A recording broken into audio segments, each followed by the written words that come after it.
Let me try this again. Okay, guys, so Inertia Day Lab. There are 3 questions to start it, okay? So inertia is the first basic topic of conversation that we're going to have. So Bill Nye, I think, effectively taught you all that inertia is a property of matter. Y'all all remember that, right? Bill Nye says, it's in his song, correct? I don't remember that. So it's like, Bill Nye's like, inertia is a property of matter. But that doesn't mean anything. So is color. But it doesn't really tell us anything, all right? What does it mean that inertia is a property of matter? What property of matter is inertia? Does anybody have any guess? Wait, isn't inertia like a transfer energy? No. Like a physical thing? No. It's like the resistance of something, right? It's an object's resistance. An object's resistance to move. An object's resistance to motion. It's perfect. That's a great definition from the two of you. All right? An object's resistance to motion. Do you know what it is that, like, what physical quantity allows it to resist motion? So inertia is the property of matter that resists motion. What physical quantity allows it to resist motion? Gravity. Almost. How much mass? Mass. Okay? The reason it's almost right, for us on Earth, the force of gravity is kind of what prevents us from moving stuff, right? Like, it's usually because it's heavy. But the weight isn't necessarily what's important. It's the mass. We're going to talk more about what the difference between those two things are a little bit later in the unit. So for us right now, it's the mass that's causing inertia. Okay? The more massive an object, the more difficult it is to change its motion. You know this if you've ever tried to push a toddler and then tried to push a teenager, right? Those are two different masses, two different things. All right? I can fairly effectively throw my son up on the bed whenever he wants to go to sleep.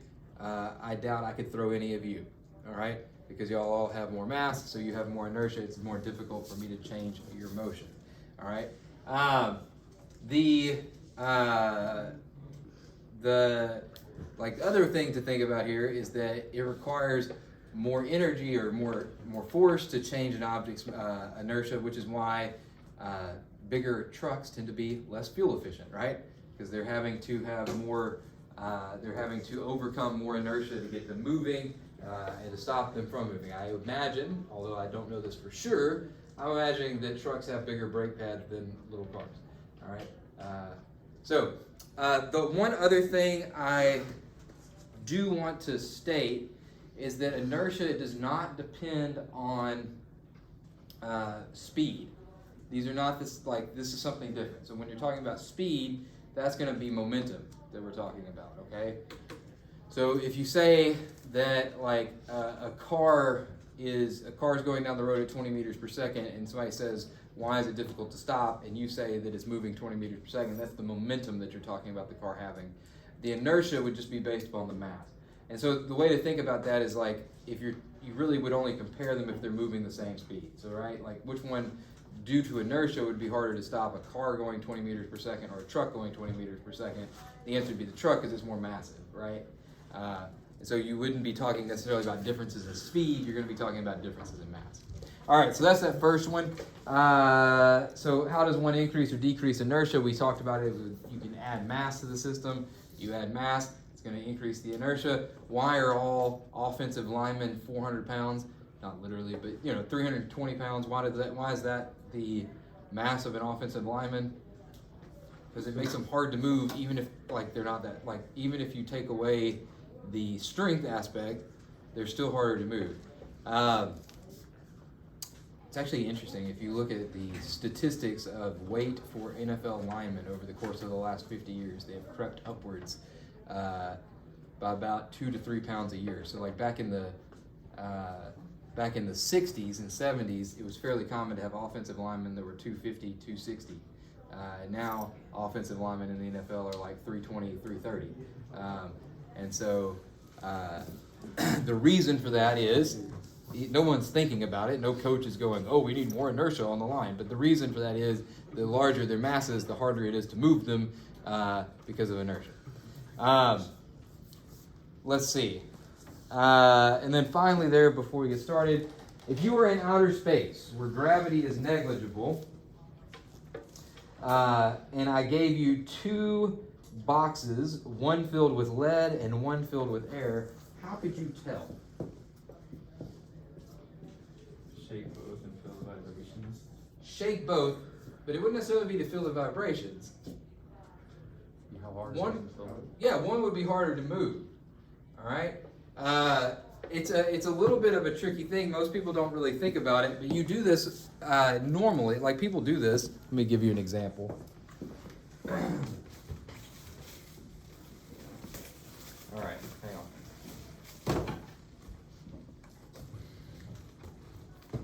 I'm going to give you an example. 1 second. Okay. I've got Kleenex boxes. All right. I'm going to take the top off of them. I'll be right back.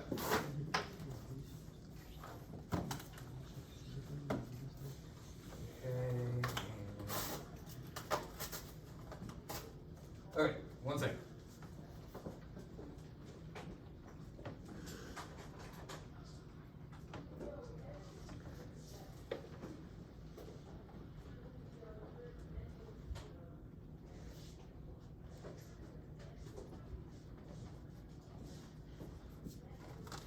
All right.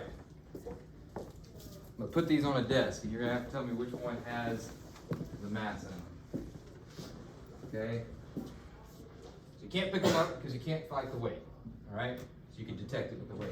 So all you can do is go, and you gotta tell me which one's heavier.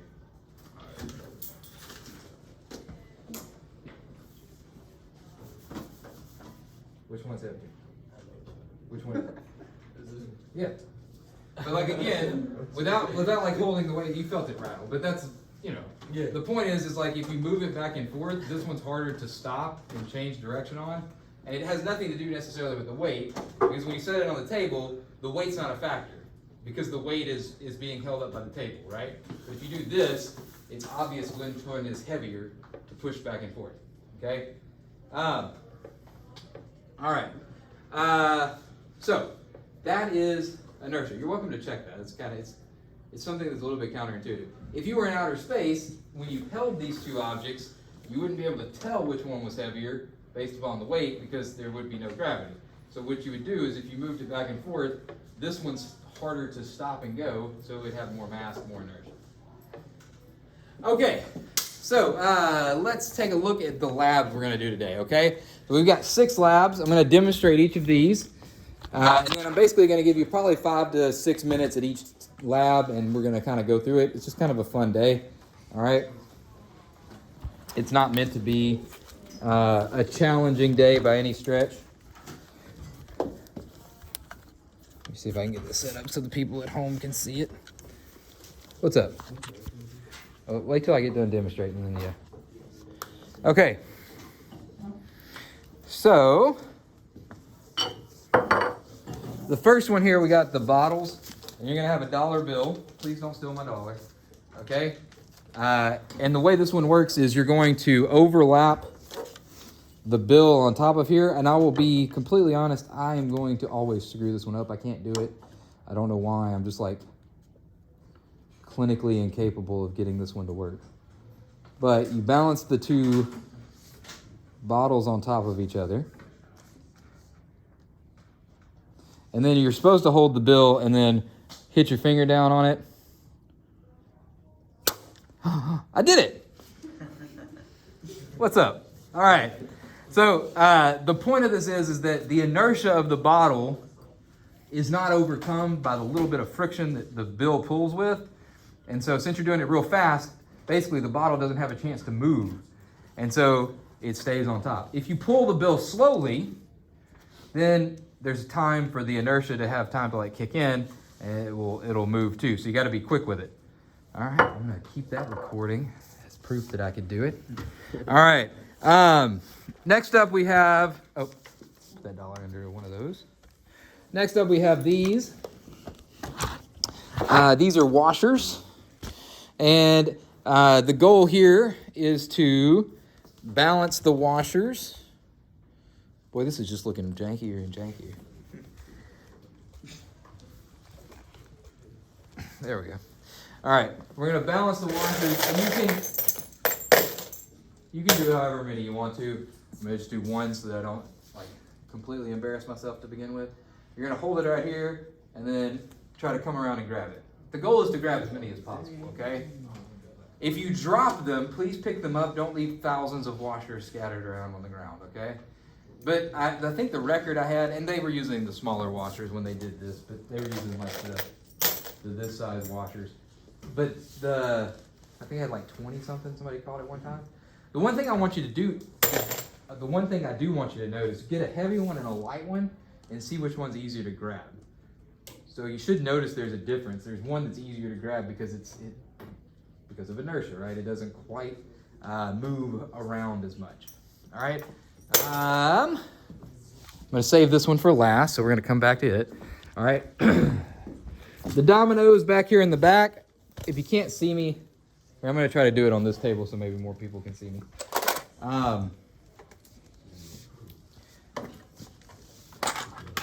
Let's see. Okay, so you're going to take the dominoes and you're going to stack them. Some of these demonstrations are better than others, but you're going to stack them. And then what you're going to try to do is you're going to try to throw another domino at it and knock the first domino out without moving the other ones, all right? The goal is to not move the other ones, so I failed. Hang on. Let me try it again. There we go. So the goal is to knock the one out without moving the other ones. And again, I want you to try it with maybe just 2 dominoes and then try it with like 6 dominoes stacked and see which one's easier to knock out the thing underneath, right? You should notice a difference because of inertia. All right, this one, or one of these. The goal is to put the card on top of the cup, and then you're going to try to get the washer to fall into the cup without like dumping the card out. So like you gotta just like try to flick the card out, and it should fall in. All right. But again, it falls in because the inertia we didn't overcome the inertia of the washer. All right, and then the second to last one. Y'all know that term penultimate? It means second to last. It's a very annoying word because it sounds like it's the last. All right, so the penultimate experiment is we're going to take a bottle. I'm just going to see if I can get this to work. All right. We're going to take a bottle and there we go.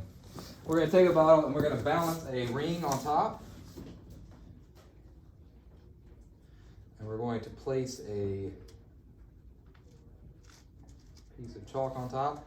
Now, ideally, the chalk's going to be lined up over the bottle.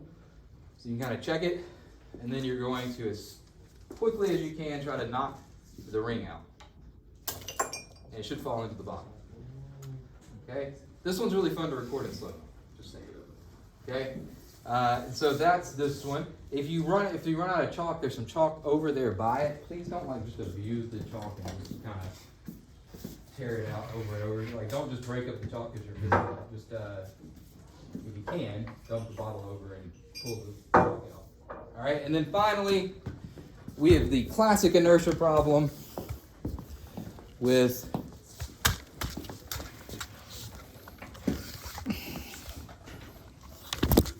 tablecloths. Let's see. There we go. So we've got tablecloths involved. So I'm going to do this real fast. One of the key things with this one is you have to be brave. All right? You can't be scared. If you're scared, you'll break them. If you're not scared, you may still break them, but at least you'll do it with dignity. All right. So when you set this tablecloth is older than any of us in this room, so please don't judge the stains on it. It has lived a life. All right. So the first thing you need to make sure you do is make sure there are as few creases. I know it's wrinkly, but there's as few creases as possible in it. All right. You don't want any like massive crease that could snag. Then you're going to quote unquote set your table.